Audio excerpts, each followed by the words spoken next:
All right, let's get into it. Today, we're dimming the lights for a story that's guaranteed to send a chill down your spine.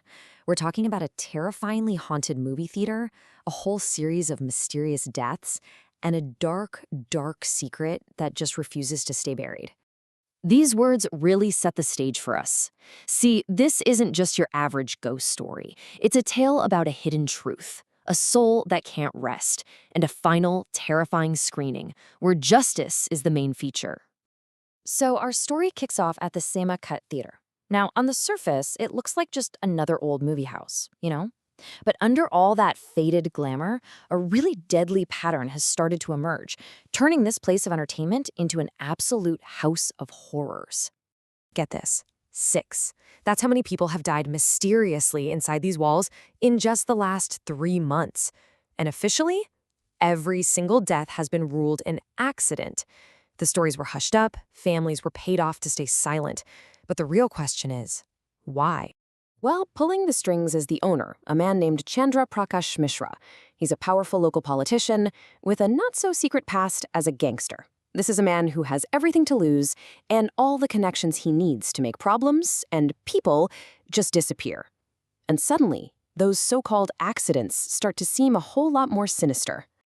Now, the official story isn't fooling everybody, and this is where our protagonist, Disha, comes in.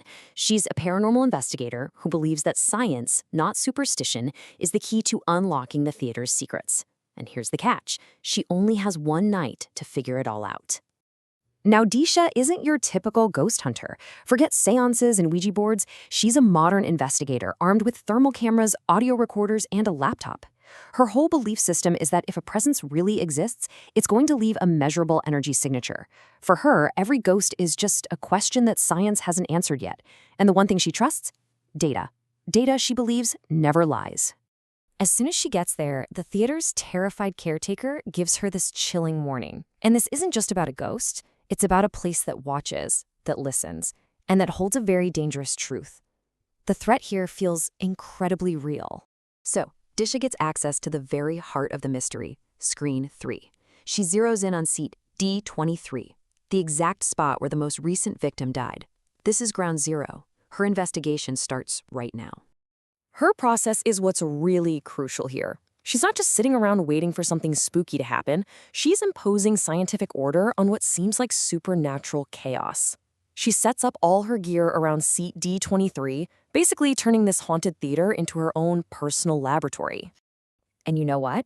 She doesn't have to wait very long.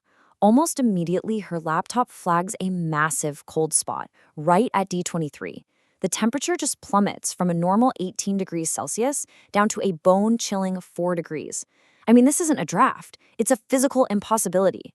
And it's the first data point that her logical framework just can't explain. And then, things escalate fast. First, the temperature drop. Then, this ghostly green light starts flickering across the movie screen. Her thermal camera picks up a human-shaped figure standing right in front of it, totally invisible to the naked eye. And then, she hears the unmistakable sound of someone munching on popcorn coming from that empty, haunted seat. Okay, so the spirit is no longer just being passive. It's actively trying to communicate. A chilling, distorted scream comes through her recorder. But then she hears something that gives her a real lead. The distinct whir of an old film projector starting up in the supposedly empty projection room. The ghost is guiding her. And all of this leads to the story's terrifying climax. Because up in that projection room, the ghost isn't just making noise anymore. It's about to screen a film that was never, ever meant to be seen. The screen in Theater 3 just flickers to life, and it starts playing what looks like old security footage. And it reveals everything. A younger Chandra Prakash confronts a projectionist named Aman. The motive? Aman was in love with his daughter. And the horror? Chandra Prakash murders Aman right there on the spot, using the projector's heavy pulley to crush his head before having the body dragged away. So this was never a random haunting. This was the story of a man, a projectionist who was murdered just for falling in love. The killer was Chandra Prakash, the powerful man who killed to protect his family's so-called honor. This restless spirit isn't some demon. He's a victim, crying out for the justice that the system was never going to give him. The truth is finally out, but so is Disha's presence. Just as she's piecing together the ghost story, the killer himself, Chandra Prakash, walks into the theater. And he's not there to talk. He's there to make sure this is her final screening. Disha is completely cornered. Chandra Prakash has signal jammers running. No calls, no data uploads, absolutely no escape. He raises his gun. It really looks like Disha is about to become the 7th victim of the Cinemacut Theater. But just as he's about to pull the trigger, the entire theater comes alive. The lights suddenly shut off, plunging them into total darkness.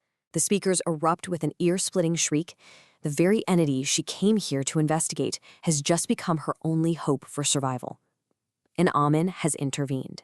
What happens next is just this terrifying act of poetic, karmic justice. In the chaos, Chandra Prakash gets tangled up in loose film reels.